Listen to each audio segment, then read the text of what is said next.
Representative Gardner has requested that we hold this hearing today.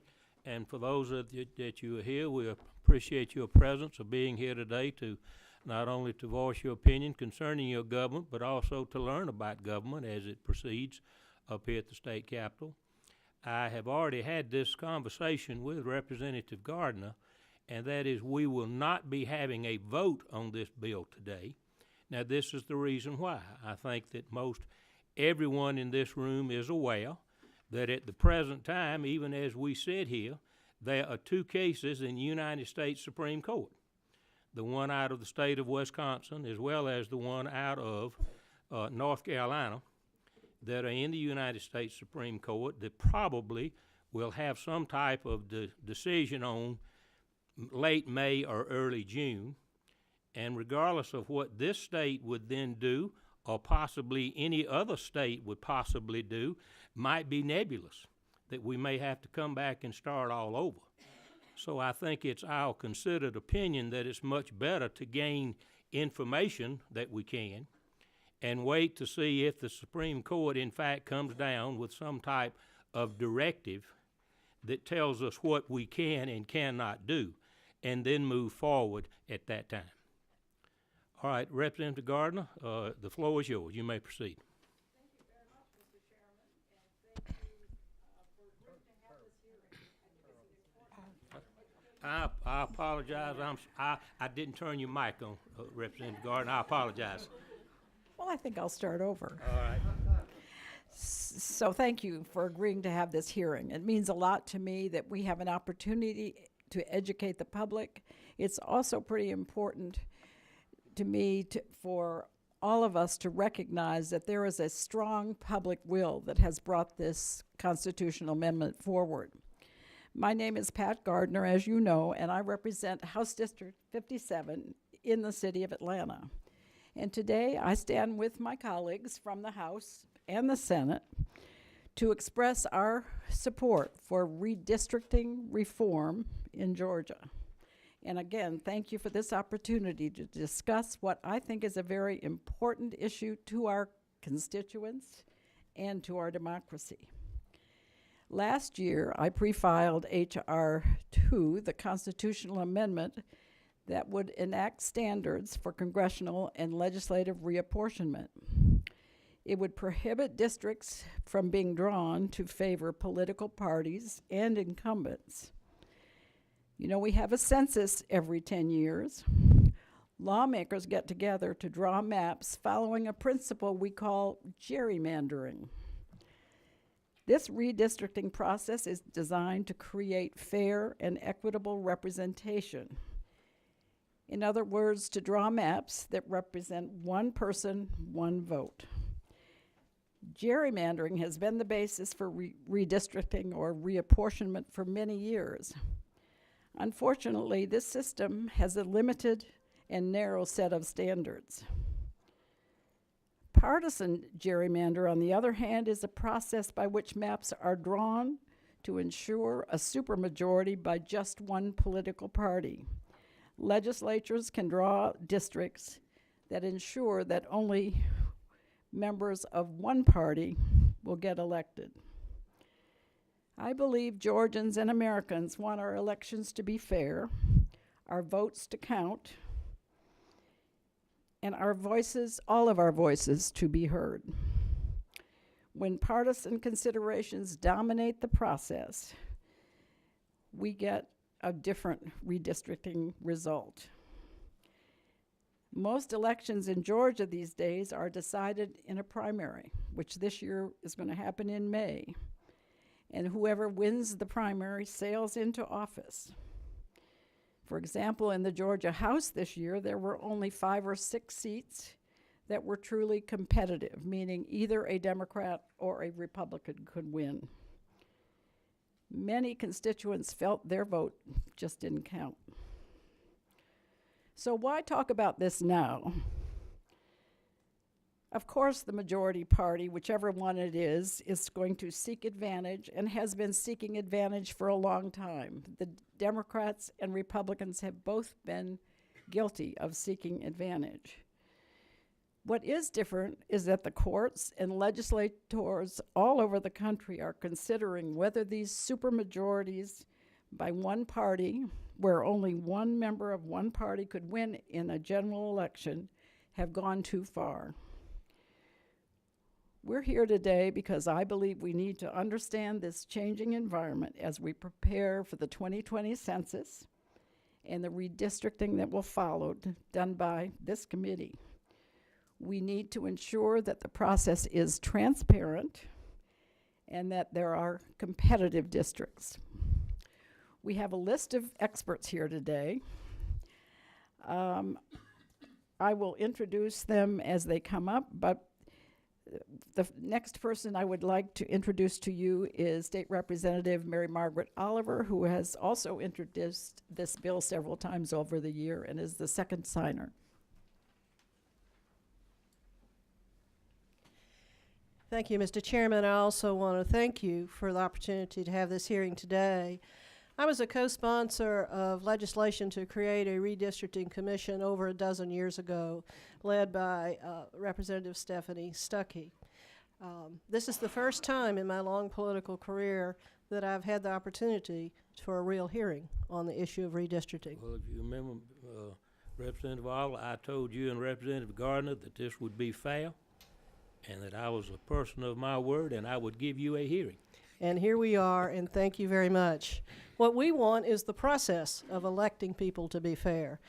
We have come to a time where my constituents, I think most Georgians perhaps, understand that gerrymandering is a device used to empower only a portion of the leadership of Georgia and excludes another portion of Georgians. This issue is incredibly timely for the reason you stated. There are 3 cases in line. Wisconsin has already had its argument for the United States Supreme Court.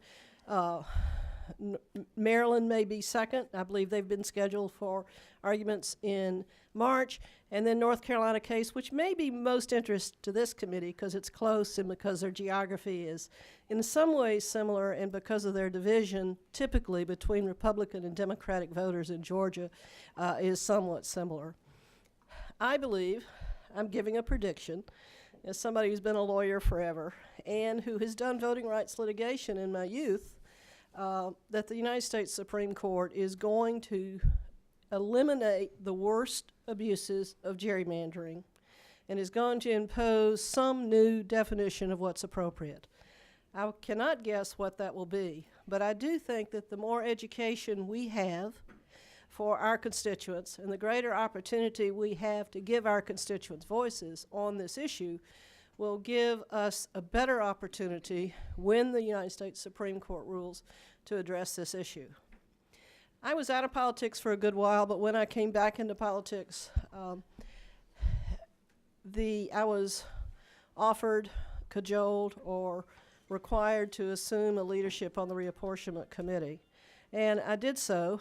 I had been elected back into politics after a long gap based on living in a multi-member district. My opportunity to come back to politics was based on multi-member district device, which was one device of the time, to allow the Democratic Party at that time to maintain for a longer period of time some strength. The multi-member districts were thrown out quickly by the federal courts, and we entered into a period of, it seemed like a court hearing every day, where we came through with a new redistricting plan of single-member districts. Ladies and gentlemen, the time is very important for us to have this discussion, and I urge you to send the message to all of Georgians that we're going to have a fair and open and transparent system of drawing district lines. Thank you, Mr. Chairman. Thank you very much. Chairman has requested that we try not to keep saying the same thing over and over again, and we do have a number of experts with different points of view. The next person to be here is Ms. Elizabeth McNamara, who is with the League of Women Voters of Georgia. And ladies and gentlemen, let me also say that we do have a number of speakers, and please, I certainly want to give everybody the opportunity to have their say, but let's not try to cover the same ground as they'd say where I came from. You can't apply it but once. And then at the same time, with the number of speakers we've got, I want you to be able to say what you need to, but understand we've got others that need to speak, so I would ask that 5, 6, 7 minutes or so, if you can do it in that period of time. If not, we will talk about it, but let's try to do it in that if we can, okay? My experience, Thank Mr. Chairman, is 5 minutes is a long time. I agree, so go ahead, please. Good afternoon. I'm Elizabeth McNamara, and I'm here with the League of Women Voters of Georgia. I do want to thank you for the opportunity to address this very important issue. As you know, the League of Women Voters is the direct outgrowth of the fight to get women the right to vote. And as such, the League will celebrate 98 years of empowering voters and defending democracy next week on February 14th. Through that time, the League as an organization has never supported or opposed candidates or parties. We speak to issues that matter to our members and support policy solutions that our members understand and agree to regardless of party. The consensus building process that we engage in organizationally reflects the best of American democracy, one where everyone has the right, the desire, the knowledge, and the confidence to participate. This is our vision for our state and our vision for our country. And that is why we believe so strongly in a redistricting process that is transparent and adheres to standards that ensure both the appearance and the reality of a fair and open process that provides fair districts and fair representation. The Constitution guarantees the people the right to choose their representatives, but I understand that the decision to run for office is not an easy one, and those who do so from a sincere belief in public service and in our democracy. Once elected, it is only human nature to want to protect that incumbency. We choose to organize ourselves into political parties, and it is only human nature that those parties, once in power, want to protect that power. We also understand that it is human nature for the public to choose sides and to want to support the winner or the winning team. How better to see that our votes count than to cast them for the party or the candidate who wins? Voting is, after all, by definition, a partisan activity. In the polling booth, we have to choose. Representing an organization that is political, nonpartisan, and a leader in voter education, no one understands better than we do how difficult it is to separate the need to choose and the desire to win from the overall good of an organization like the League or the community in which we live. How do you do voter education through candidate forums and voter guides without in any way influencing the choices that individuals make at the ballot box, including your own choice? 98 years is a long time, and in our experience, what you do is set standards in advance of the election. Publish those standards broadly, and that way everyone knows what to expect. Everyone, the League, the candidates, and the public are accountable for meeting those expectations. That is all we are asking here today. By adopting standards before the census and committing to a transparent process, we not only ensure the appearance of fairness, but we also ensure that the political process works to create real fairness. Standards create accountability for us all. Coupled with the transparent process, we can realize that true vision of American democracy, where everyone does have the right, the desire, the knowledge, and the confidence to participate. We all understand the importance of the pending decisions in the Supreme Court, but we also understand that those decisions will set a bottom line. While we can't go below that bottom line, we can always rise above it for the good of the state. Standards and transparencies in advance of the census should be a small lift for this body, because at the end of the day, we're all here, voters and representatives alike, because we want the best for Georgia and we want the best for our country. Thank you very much. Any members of the committee have any questions for Ms. McNamara? Thank you very much. Thank you very much. Next, we'll hear from Common Cause Georgia, the Executive Director, Sarah Henderson, who will be followed by an attorney who has been active in some of the cases that are appearing in the Supreme Court. Ben Thorpe, you want to come up behind Sarah? Thank you. Sarah Henderson from Common Cause, Georgia. Tell us who you are, please, ma'am, from your own and who you're with, please. Sure. My name is Sarah Henderson. I'm with Common Cause Georgia. We are a nonpartisan, nonprofit organization. We've been around since 1970, and we do lots of good government type of work. Thank you so much, Chairman Caldwell and members of the committee, for being here and listening, allowing us to have this hearing today. We really, really appreciate it, and so do all of our citizen activists behind me. I would just like to make the point from a nonpartisan standpoint that all the organizations that are coming before you today, whether it be the ACLU, the League, Common Cause, the People's Agenda, we are all nonpartisan groups who are very interested in helping you all through the process of redistricting.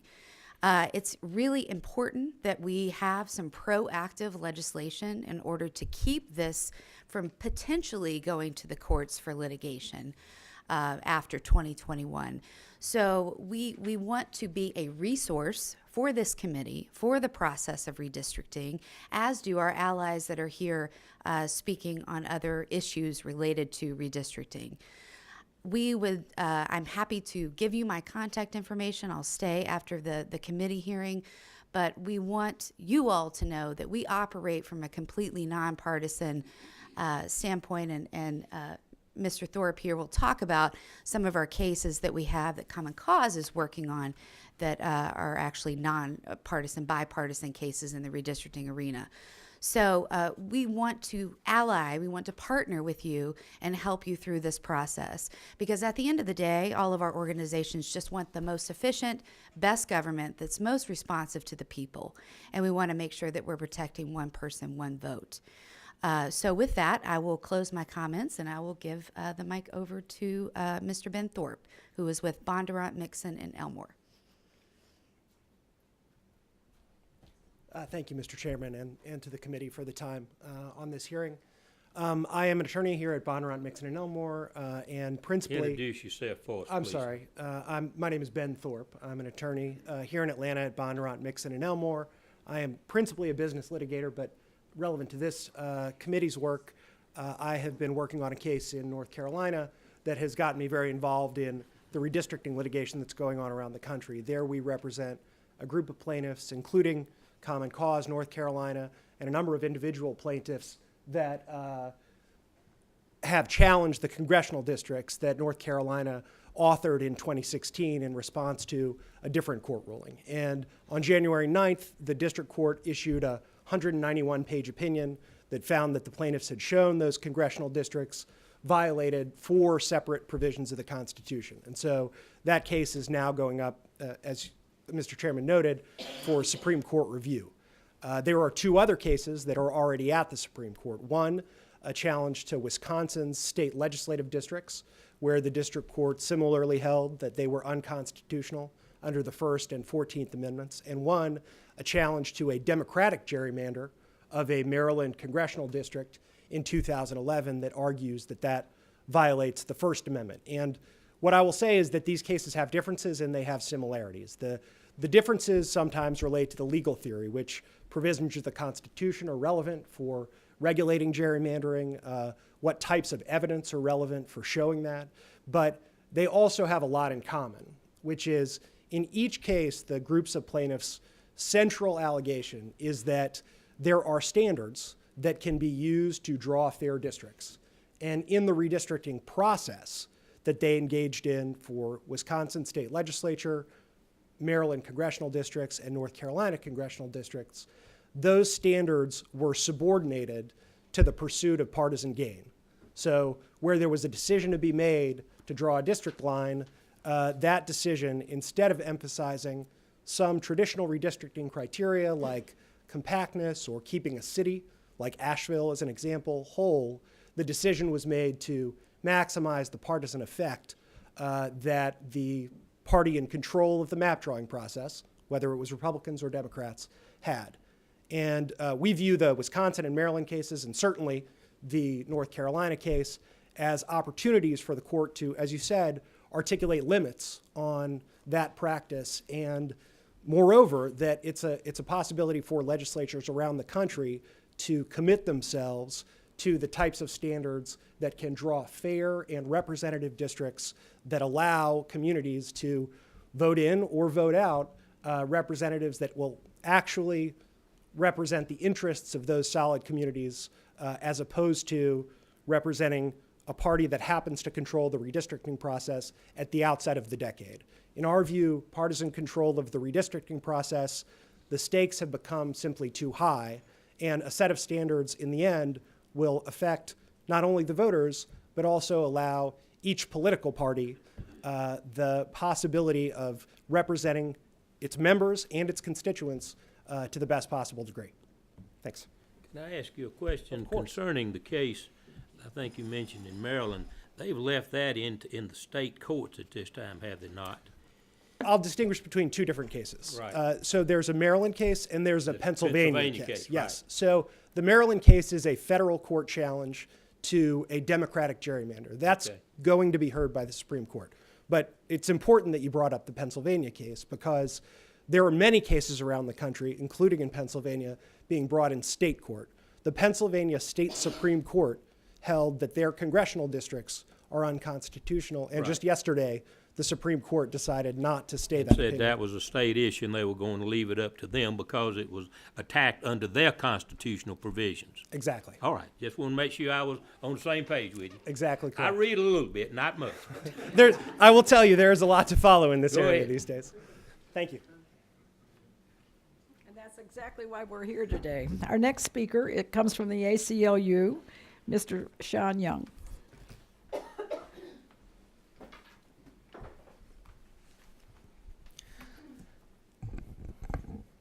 My name is Sean Young, and I'm the legal director of the ACLU of Georgia. Thank you, Chairman Caldwell, for holding a hearing on H.R. 2 and Representative Gardner for introducing it.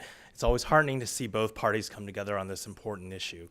Around the nation, Democrats and Republicans play games with our democracy at the expense of voters by drawing district lines that benefit their party. And here at home, for years, politicians have met in the dark, picking and choosing the voters that they want in their district rather than drawing district lines fairly so that voters themselves can choose their own leaders. Let's put democracy back into the hands of Georgia voters. In state houses and courthouses around the nation, as you've heard, states are stepping up to address this issue, and Georgia has the opportunity to be a leader in this field, to take the best of what other states have done and to take the lead. So the ACLU of Georgia believes that drawing fair district lines must incorporate three things. First, it must be nonpartisan.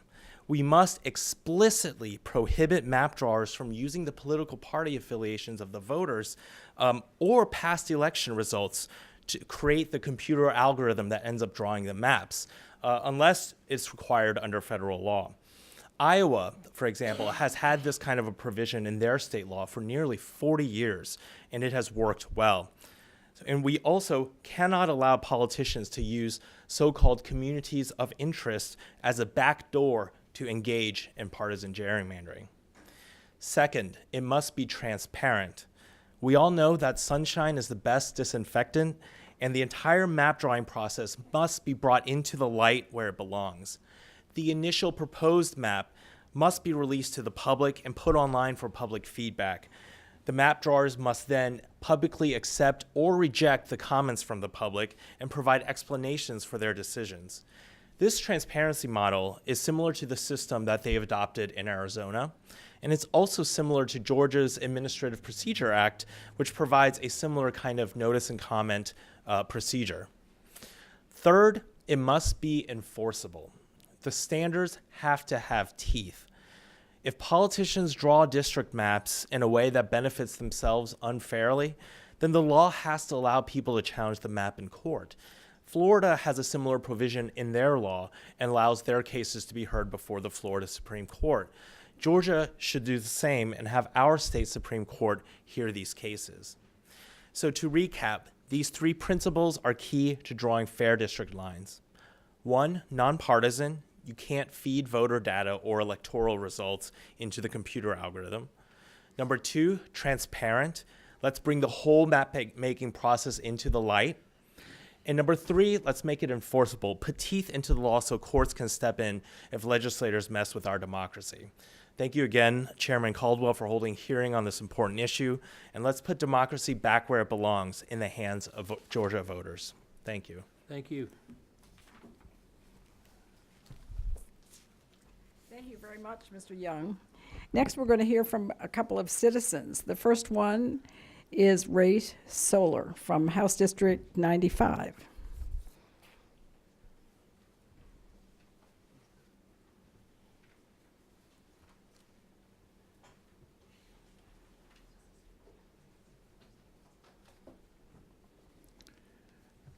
Yes, once again, my name is Ray Solar.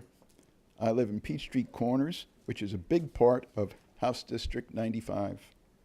I'm here today because Sarah Henderson asked me to tell my story, which began nearly a year ago when House Bill 515 attracted public attention. You may recall that House Bill 515 proposed redrawing 9 different district boundaries. As a result of looking into HB 515, I began to examine the subjects of redistricting and gerrymandering. My research has led me to the conclusion that my home district, HD 95, does not meet the contiguity requirement as set forth by the Georgia Constitution. I hope by the end of my story you'll be able to see how I came to this conclusion and what can be done to remedy this situation. The first thing I always say when I talk to someone about HD 95 is that my district has a contiguity problem because it is cut into 2 different pieces by the Chattahoochee River where there is no connecting bridge. The Peachtree Corners portion is south of the river and a single voting precinct, Johns Creek 13A, is on the other side. At this point, you might be asking, why is showing that HD 95 has been cut into 2 pieces so important? Now I'll tell you why. According to the Georgia State Constitution, Article 3, Section 2, Paragraph 2, under the heading Apportionment of General Assembly, it says, the General Assembly shall apportion the Senate and House districts. Such districts shall be composed of contiguous territory. This line in the Georgia Constitution first appeared in 1983. When we read it, an obvious problem point pops out because there is no definite explanation for what is meant by a contiguous territory. In 1983, it was generally understood that a district is contiguous if it is possible to travel from one point in the district to any other point in the district without leaving the district. Those districts divided by water can still be called contiguous if there exists something like a ferry or a bridge that connects the 2 different pieces. However, I need to add that this definition has become more elastic because the courts have more recently, so to speak, jumped into the water. This has happened in states where islands exist or other situations which involve irregular coastlines and large bodies of inland water. During my research, I exchanged several emails with Brian Sells, a lawyer here in Atlanta. At the point where we looked at those cases when the courts had jumped into the water, he came back with this comment. It sure seems like a gap in the law tailor-made for litigation. He then followed up with the question, is there an accepted definition of contiguity that would permit coastal districts, but not something like HD 95? As it turns out, I think there is an answer to that question. I found what I was looking for by sifting through the 2004 lawsuit, Larios versus Cox. As a result of this lawsuit, the 2001 Georgia legislative and congressional maps were entirely scrapped, and Nathan Pursley, a professor at Stanford University, put together a revised set of these maps. Pursley has several other redistricting credits under his belt, along with Georgia. His very latest effort includes drawing up the maps for North Carolina. In Professor Pursley's final report, He says that the revised Georgia district plans are fully contiguous, except where contiguity is impossible. He provided several examples where anomalies exist as part of maintaining county or municipal boundary lines. The boundary lines for HD 95 do not create an exceptional situation like the ones Pursley gave. If the Pursley definition for fully contiguous had been applied when the HD 95 boundary lines were last drawn, many other alternatives could have been chosen instead of picking up a single Johns Creek voting precinct, but that wasn't done. So far, my story has focused on HD 95, but there are several other legislative districts that are not fully contiguous. All of these district boundaries should be adjusted to meet a fully contiguous requirement, but that certainly won't happen on its own. The current wording in the Constitution that districts shall be composed of contiguous territory is not adequate. It allows for far too much wiggle room. I hope my story shows that amending the Georgia Constitution to say such districts shall be composed of fully contiguous territory, except where contiguity is impossible, is a worthwhile consideration. Thank you. Thank you. We have one more citizens group, Miss Helen Butler, who represents the Coalition for the People's Agenda. She's going to tell us a little bit about how partisan gerrymandering impacts on minority communities.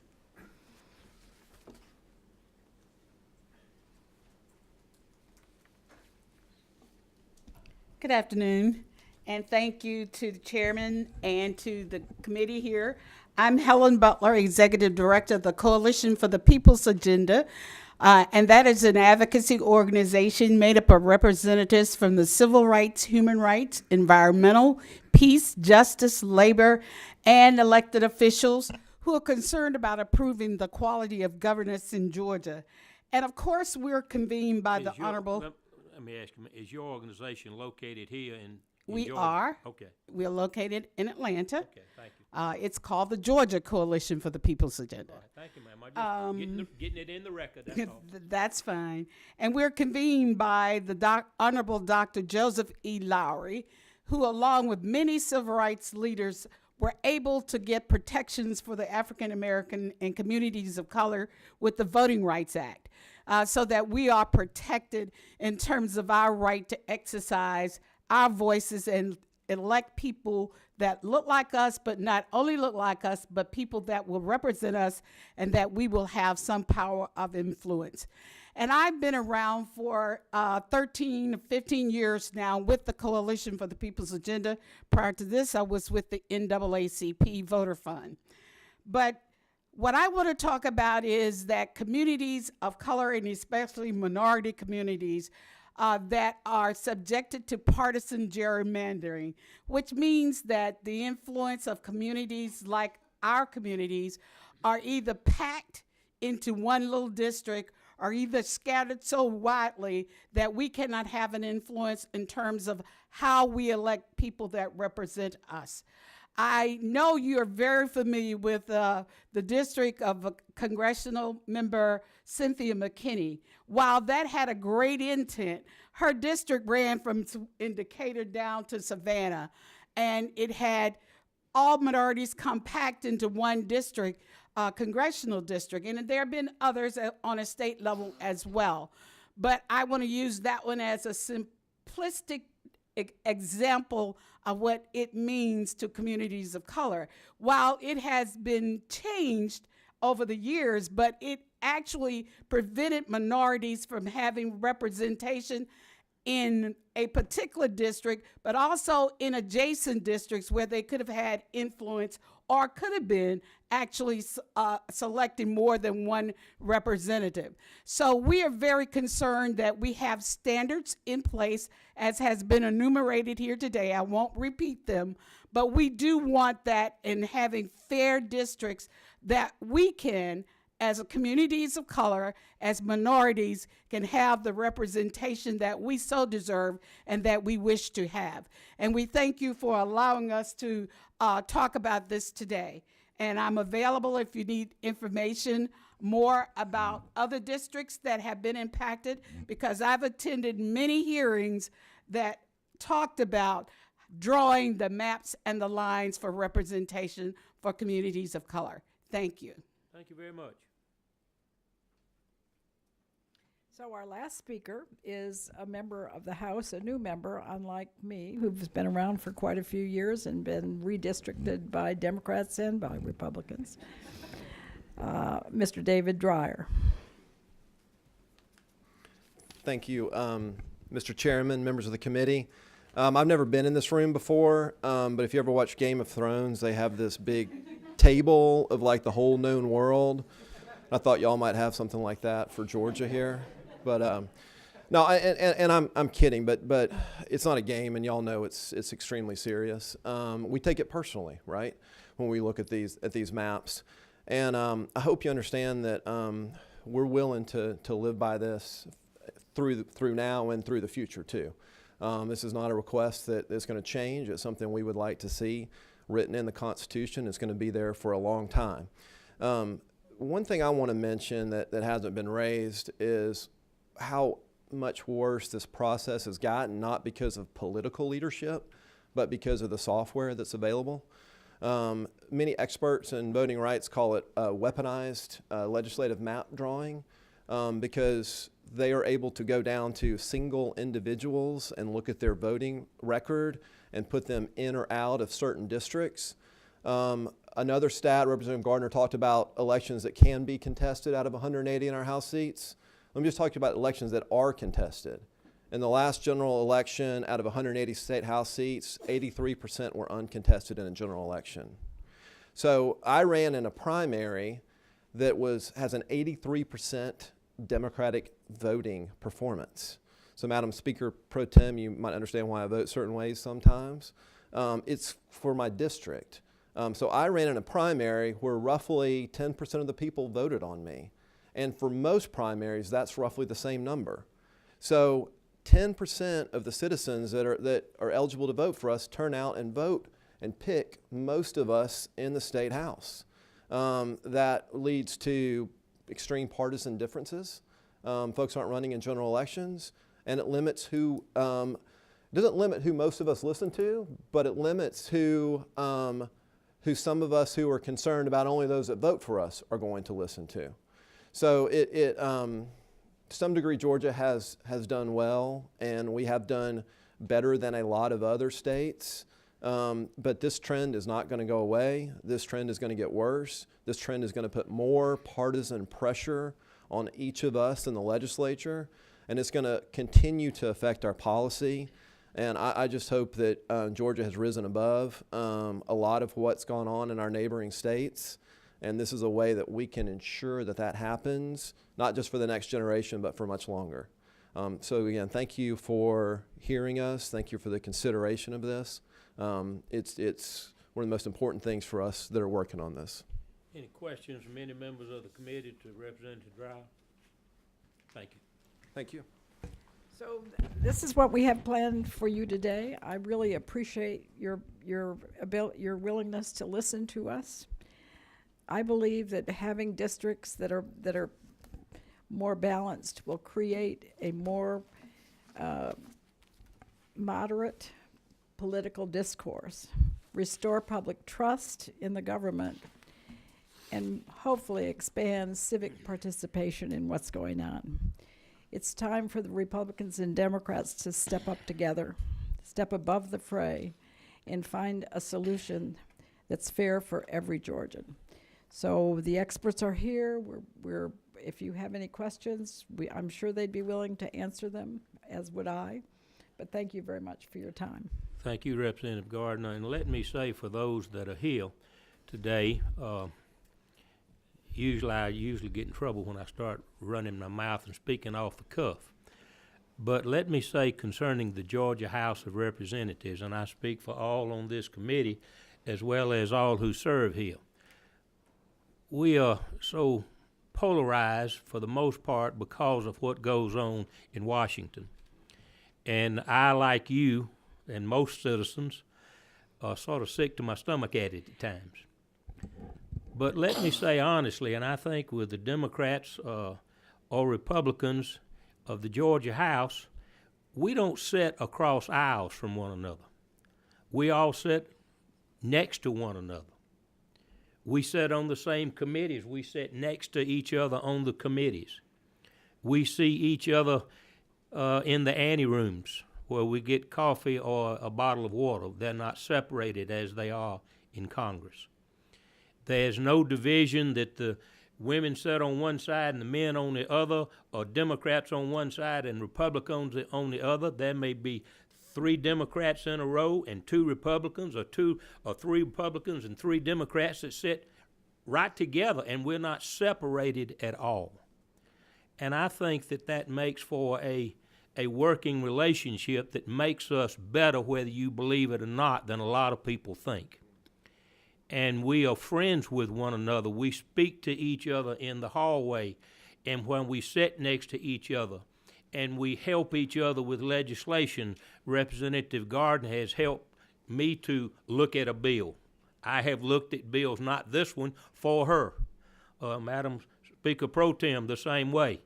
And so let me say to each of you, we want to do a good job, and I can promise you that if I remain in this position, with the help of all of you as well as with the members of this committee and with the other members of this House, we're going to do a proper job, and it will be one that I think that you'll be proud of. Thank you very much. We'll be adjourned. We'll be back.